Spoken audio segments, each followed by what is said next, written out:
જેને ત્યાં સંતાન નથી તેવાના જે મુખ્ય 3 કારણો હોય સંતાન ન હોવા પાછળના, એમાંથી એક સૌથી વધારે મોટામાં મોટું કારણ હોય તો તે છે નાડી દોષ.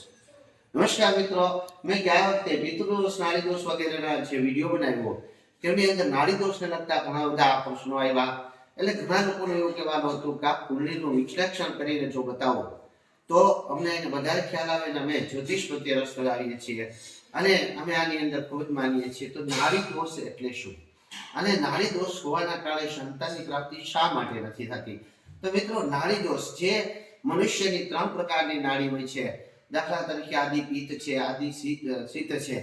તો આ જે 3 પ્રકારની જે નાડીઓ હોય છે એ 3 નાડીમાં જો કોઈ પુરુષ અને સ્ત્રી બંનેની નાડી એક હોય, એટલે પુરુષની પણ નાડી આદિ પિત્ત હોય અને સ્ત્રીની નાડી પણ આદિ પિત્ત હોય, પુરુષની નાડી આદિ શીત હોય અને સ્ત્રીની નાડી પણ આદિ શીત હોય, તો તેને ત્યાં સંતાનની પ્રાપ્તિ થતી નથી.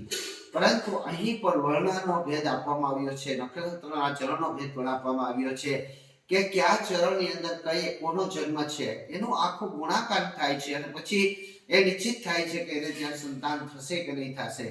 અથવા તો જો સંતાન થાય તો એ સંતાન કદાચ કોઈ સતીયુક્ત નહીં જન્મે ને તો આ જે છે એનું પ્રકાર જે છે નાડી પરથી નક્કી કરવામાં આવે છે, એનું પણ નક્ષત્ર જોવામાં આવે છે, યોગ જોવામાં આવે છે, કરણ જોવામાં આવે છે અને ખાસ કરી અને એનું વર્ણ જોવામાં આવે છે. દાખલા તરીકે બ્રાહ્મણ વર્ણ છે કે ક્ષત્રિય વર્ણ છે કે શૂદ્ર વર્ણ છે કે વૈશ્ય વર્ણ છે અને કોને નાડી દોષ લાગે છે, કઈ રીતે લાગે છે, આ તમામ પ્રકારના ને જો આપને ત્યાં સંતાન નથી તો શું આપ નાડી દોષમાં છો અને શું આપને ત્યાં સંતાન નથી એની પાછળનું કારણ માત્ર ને માત્ર નાડી દોષ છે.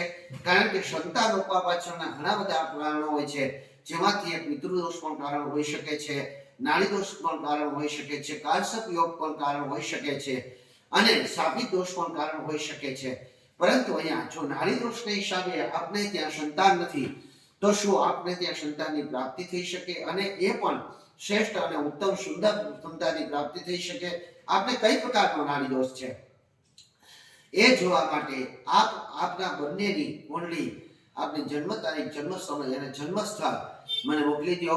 હું આપ બંનેની જન્મ કુંડલી બનાવી અને બંનેને નાડી દોષ છે કે નહીં એ ઉપરથી આપણે નાડી દોષનું વિધાન કરવું જોઈએ કે ના કરવું જોઈએ અને કઈ પ્રકારનું કરવું જોઈએ. નાડી દોષના વિધાનની અંદર શું છે કે લાખો રૂપિયા પ્રાપ્ત ખર્ચવા કરતા પણ જેને ત્યાં સંતાનની પ્રાપ્તિ થતી નથી એવા અનેક, એક બે નહીં પણ અનેક લોકો છે કે જેને મેં નાડી દોષનું વિધાન સૂચવ્યું અને મેં પોતે કર્યું અથવા તો કોઈ બ્રાહ્મણ પાસે એને નાડી દોષનું વિધાન કરી લીધું, ત્યાર પછી અત્યારે એને ત્યાં સંતાન છે અને શ્રેષ્ઠ સંતાન છે. પુત્રની કામના કરી એને ત્યાં પુત્ર છે, પુત્રીની કામના કરી એને ત્યાં પુત્રી છે. મિત્રો, એક વાત સમજી લેજો કે નાડી દોષ એટલે તો કે દૂધમાં દૂધ જેટલું ગમે એટલું નાખી રાખો ક્યારેય દહીં ન જામે, એમ છાશમાં છાશ ગમે એટલી નાખી રાખો દહીં ન જામે. એમ એક જ નાડીનું જો પતિ પત્ની બંને એક જ નાડીમાં હોય તો અહીંયા સંતાન થવાની સંભાવના ઘટી જાય છે. પરંતુ કયા પ્રકારનો ઉપાય કરવાથી એને સંતાનની પ્રાપ્તિ થઈ શકે એ જાણવા માટે અવશ્ય મને આપ પ્રશ્ન કરી શકો છો. આપણે બંનેની જન્મ તારીખ, જન્મ સમય, જન્મ સ્થળ સાથે હા જવાબ મળવામાં મોડું થશે પરંતુ જવાબ અવશ્ય આપીશ. નિસંકોચ રહેજો.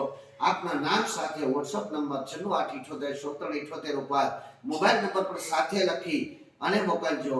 હું જવાબ અવશ્ય આપીશ અને આપને 100% જે કર્મ કરવાથી આપને ફળ મળતું હશે એ કર્મોનું સૂચન અવશ્ય આપીશ. હજી પછી પણ જો આપના મનની અંદર પ્રશ્ન થતા હોય તો કોઈ પણ પ્રશ્ન આપ કરી શકો છો. આપ સર્વનું કલ્યાણ થાઓ. સર્વની પર મહાદેવની કૃપા વરસતી રહે. સર્વને જય શ્રી કૃષ્ણ. રામ રામ. જય મહાદેવ.